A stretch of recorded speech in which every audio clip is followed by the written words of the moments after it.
Today is the last day on my homestead, probably for the next year, as we have a big trip coming up.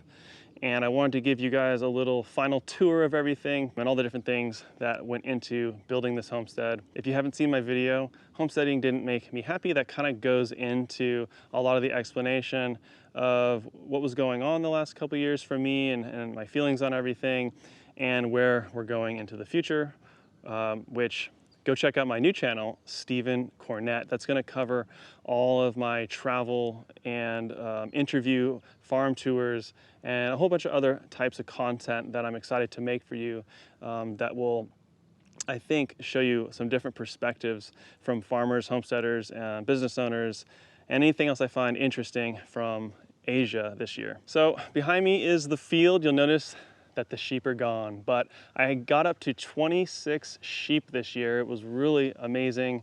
We finally got to butcher our first sheep. I made curry a bunch of times. We had lamb chops. We really, ground lamb was really delicious. So we had a lot of fun getting to enjoy a bunch of the lamb meat this year. And I sold off all the babies for profit. And then I got down to 9 ewes and 2 rams, and those and Coe also went over to my friend's farm who hays this field.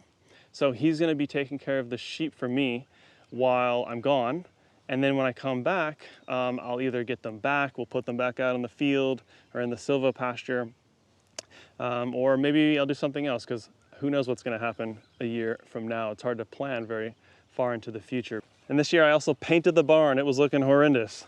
So I actually used a spray gun painter for the first time. Those things work really well. It made it way easier to paint this barn. And it looks great. Just got the paint from Home Depot, actually. They sell the red barn paint there. One of the things I'm really proud of on this property, I'm proud of a lot of things. I did so many new things here in Tennessee, and all of it had to do with raising animals. And that was, I built a 7-acre high tensile fence.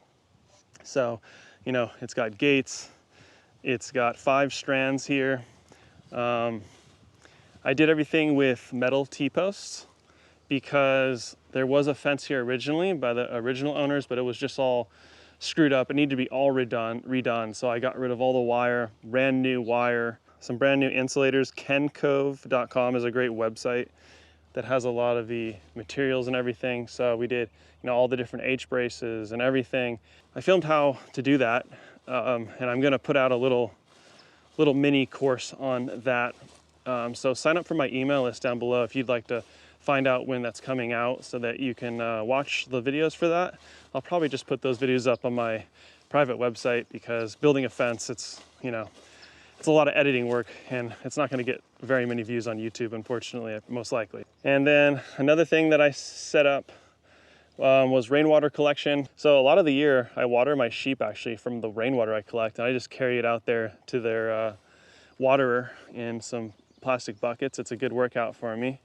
This is a really important thing that I built, just a little animal pen that makes it way easier to train animals to electric, whether that's sheep or pigs, especially pigs, because you need a permanent area, because most of the time, so when you train pigs, when you have that netting and they haven't been trained to electric, they're almost guaranteed that they're gonna run through that thing because they're all freaked out when you put them in there initially. And it's always a disaster and you gotta pray they come back, and it's a whole thing that most people who have raised pigs have been through. So I know you guys feel my pain on that. So this is a way to get around that, and I just built this this is just a goat fence here. It's not welded wire, that's not strong enough, so get the twisted stuff here. I did put a high tensile on the top that I'm actually running electric from. That way I can pull my poly wire onto it and then pull the length all the way to my perimeter fence to create an infinite number of paddocks in different sizes wherever I want them. So when I sell my sheep, this is my go-to. I'll just have somebody. Most of the time, actually, what I've done now is I'll run the sheep into my barn, and that's why I built that little door right there. They go into the big part of the barn, and then I'll shut this door, scare them back into this little area, and then from there, it's easy just to grab them, pick them up, and then carry them out to a truck that's parked right here.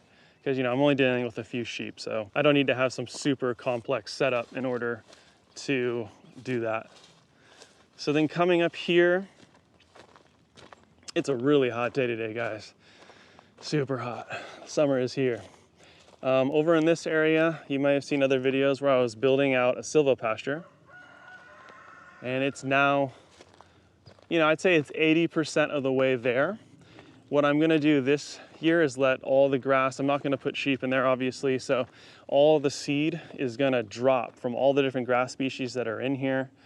I see Bermuda, Johnson, fescue, there's probably some rye in there. I fed a lot of hay up in this area at the middle to end of winter for my sheep in order to get them a lot more seed all over the ground, more carbon on the ground. So it's really nice in there now. And next year it should be a full-blown grass everywhere silvopasture. There's a couple more trees I might take down. We had a tornado come through essentially. I mean, the funnel didn't hit us, but right around that did, and it knocked over a few huge red oaks, so that opened things up. This has been my chicken coop the last couple years. I've really loved this thing because we built it from, you might see at the base there and these pillars. It is all red oak, essentially, that I cut down to open up the silvopasture. So I only spent maybe $300–400 total on this entire coop for the wire, the extra wood, and other little knick-knack things that went on here.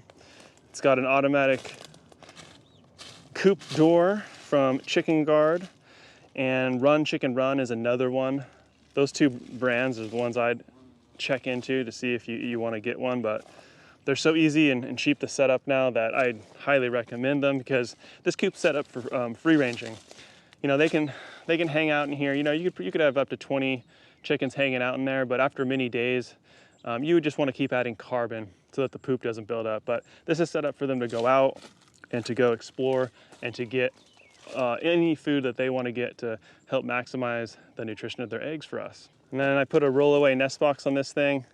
This is my first one of those. I do really like them. They do cost a bit of money. I do have a discount code from Hen Gear for you guys in the description if you do end up wanting one.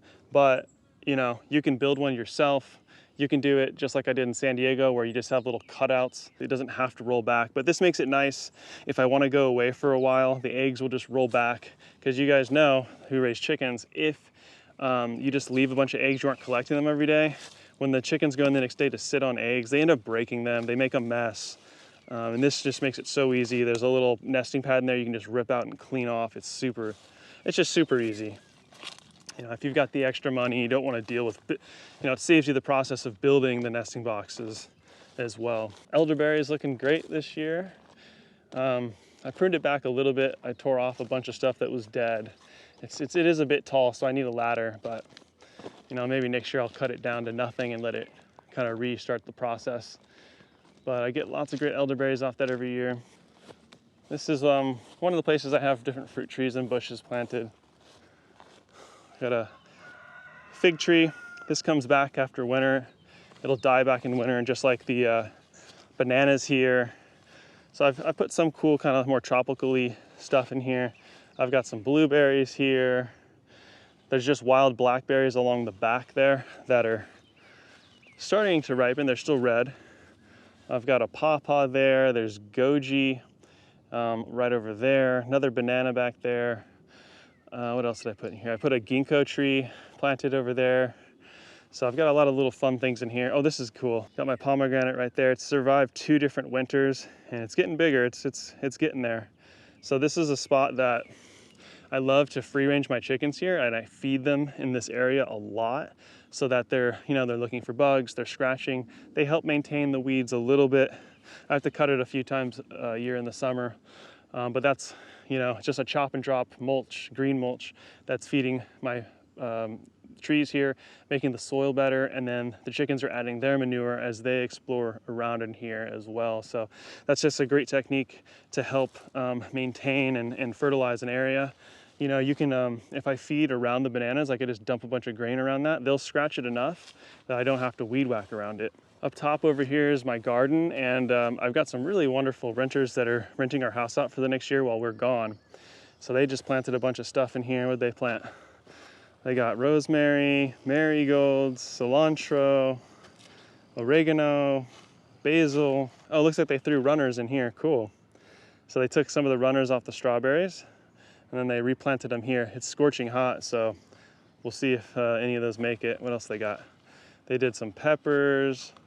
These are potatoes, I believe, that just resprouted, or they transplanted them from maybe over here. They got some tomatoes in the ground. That's a parsley that went to seed. It seeded itself in the spring and then went nuts. My comfrey plant right here. And let's see, squash, butternut. They got a butternut right there and some more flowers. So I'm glad to see them doing that. My orchard is coming along. It's looking beat up right now a little bit because of the Japanese beetles are here. You know, and the healthier that your trees are, they will resist Japanese beetles, but these are absolutely awful pests here in the South. And you know, the pheromone traps are what work the best on these that I have found. Of course, you could spray a pesticide on them or look into Jadam pesticides. That's a way to help control them as well. But the pheromone traps do well if you put it around the perimeter of your orchard before they enter in. That'll kind of attract them and help to lower the numbers of these Japanese beetles. But it was kind of fun. We got a little bit of fruit this year coming in here. I think this is an apricot. We got some nectarines that I already pulled off. A couple of these had an apple. Some of these trees are just 1 year old, some are 2 year olds, some are 3 year olds. So, you know, in the next year or two, a lot of these will get a lot nicer. My garlic's all ready to harvest now. I kind of let the weeds go a little bit out of control. You know, my plastic, it did a decent job, but when I stopped kind of pulling and dealing with the garlic, it just got out of control. So, but yeah, we got some nice garlic in here. So my renters and some friends, they're all gonna come over and harvest all this, and I'm gonna pick some right now for my family. So my parents have some, picked like 40 bulbs for them. But yeah, so the community is gonna get a bunch of really nice garlic. Oh, here's another little tree I have over here. I think this is it's a type of peach. But this actually has some good looking fruit on it. Look at these Japanese beetles just devouring that fruit. Super bad. So yeah, you can make your own pheromone traps too with fruit or anything that smells like fruit. I mean, you could probably just put jelly, or what I would do is to chop up a bunch of ripe fruit in like a plastic bottle and just have a hole that they could enter from. And that's a way you can kind of make your own pheromone trap. But we actually got some fruit this year. That's really fun. What else? I got some different blueberries. You know, my blueberries have not done well in these spots, even though I fertilized them and gave them a bunch of good stuff. The soil down at the bottom of this land it is not very good at all. So sometimes you plant trees or perennials in certain spots and they just don't take. They never do very well. So that might mean you need to do some more work on your soil, or that soil area is just, the pH is way too off, or there's just the drainage is not good enough. And sometimes there's certain things that are kind of either unfixable or they take a long time to fix. So rather than keep trying in that same spot, it might be a better idea to, like I started some blueberries on the little area we just came from. They're doing way better in that spot. So find the spot that really works for the plant that you're trying to grow. But it is interesting because they're not all doing bad. Look at these blueberries right here at the edge. They're ripening up. They look really good. But for some reasons, the ones down here, not doing as good. And I think one big reason is that I don't have irrigation on these. That's probably one of the bigger reasons. But even if we've been getting a lot of rains, and they still look like that. So it's a nutrient deficiency post this year. Let's see a blueberry. Ooh, man, that's good. I'm gonna miss harvesting my own fruit and eating my own food while we're in Asia, that's for sure. But the food in Asia is pretty good. Your average food from your restaurant or the grocery store, the quality is above and way beyond what American food producers are putting in the stores. Now, you know, from your local farmer, that's a different story.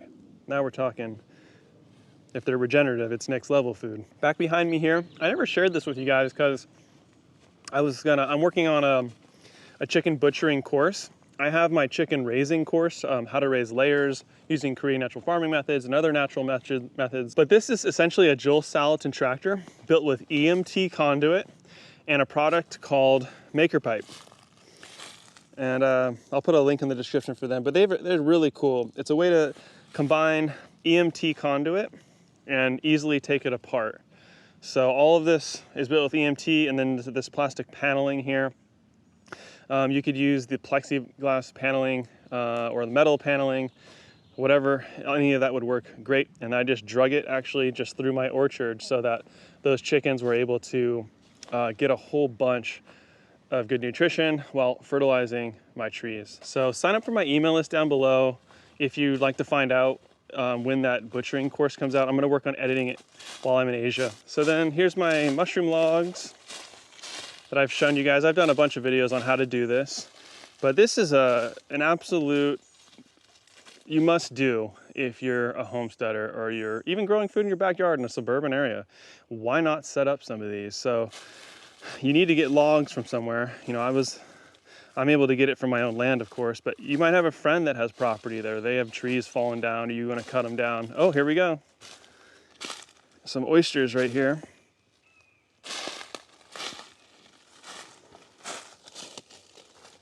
Check it out. So here's a whole nice big flush of oyster mushrooms. And now one of the things I've found out to be a negative about growing, at least in the South, there are a lot of bugs that go after these mushrooms, especially, may or may not show up on the camera, but there's these little guys crawling around in there. These actually don't look too bad. These are still edible. But a lot of times bugs will get in there and ruin them. So here's my top tips for doing mushrooms outside. Let's just say in the South at least. Go for shiitake mushrooms, 100%. They resist the bugs way better. They last better. You can dry them out more easily. These oysters, you want to try to get to them like the very first day. You can't literally let them sit and fully develop because bugs will get to them, or if it rains, they'll get all slimy and gross, whereas the shiitake can kind of handle some of that. Another big tip for these logs is to have a way to get water to them, because I wanted to try, you know, we get 50 inches of rain here in Tennessee, in East Tennessee, and I wanted to see, hey, can I run these with 0 extra water just from the rain? And for most of the year it is possible, but in like August, September, we can get a drought. And it seems like every couple years there is a big drought where it doesn't rain for maybe 2 months, or 4 weeks to 2 months, somewhere in that range where you get nothing. Well, during that time, these logs will dry out slowly. And what's gonna happen if that does happen is that the mycelium on the inside, so all the seed essentially, it's gonna start to die off slowly in the log as there's not moisture. Just like a seed in your garden, if it doesn't get water, it withers and it dies. It's literally the same thing going on in the logs. So you need a way to add some extra moisture whenever it needs it, whenever there's not enough. It hasn't rained for 2 weeks, you need to get some water on these. So you could run a drip over the top of this. You could run a mister over the top of this, which would be really nice, I think. You could do it very, very simply just with poly hose and misting system, or even use some drip tape over the top, and even that would help quite a bit. So those are kind of the things I've learned over the years on these mushroom logs and how to do it a bit better. Also, this string system, it works pretty well, but it's gotten a little bit looser over time. So I've done it with high tensile or cable craft line.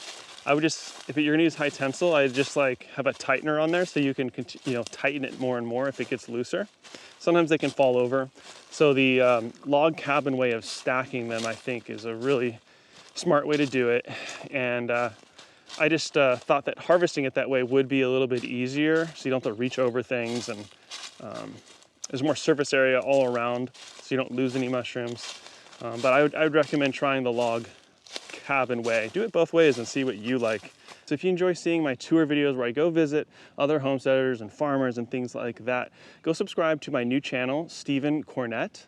And that's where all of that content is going to now live. Nature's Always Right is going to stay dedicated to the teaching of different techniques, so tutorial videos, you know, talks with other farmers, in-depth, more nerdy stuff.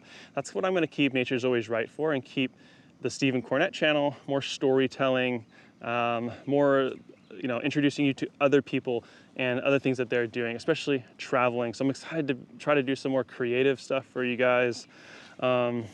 More personal and intimate showings with other people to just learn how other people are growing around the world. And this year I will be in Asia visiting a bunch of different farms. I have a bunch of cool tours lined up, from small farms in Japan to Yongsang Cho's new farm in South Korea, the Jadam farm, to some friends that are homesteading in Japan. And, you know, I'm gonna get to go to some other countries like Thailand and Indonesia, and I still have to make some connections there. So if you know anybody who might be interested in having me do a little video with them, I'd love to meet them and love to show you guys what they are doing out in other countries. So I'm really excited about this next chapter. So, you know, be sure that you're subscribed to both of my channels. It'll be slightly different content. But I think that you're gonna, if you like Nature's Always Right, you're gonna really like my new channel, and you'll also see really great content coming to this channel as well.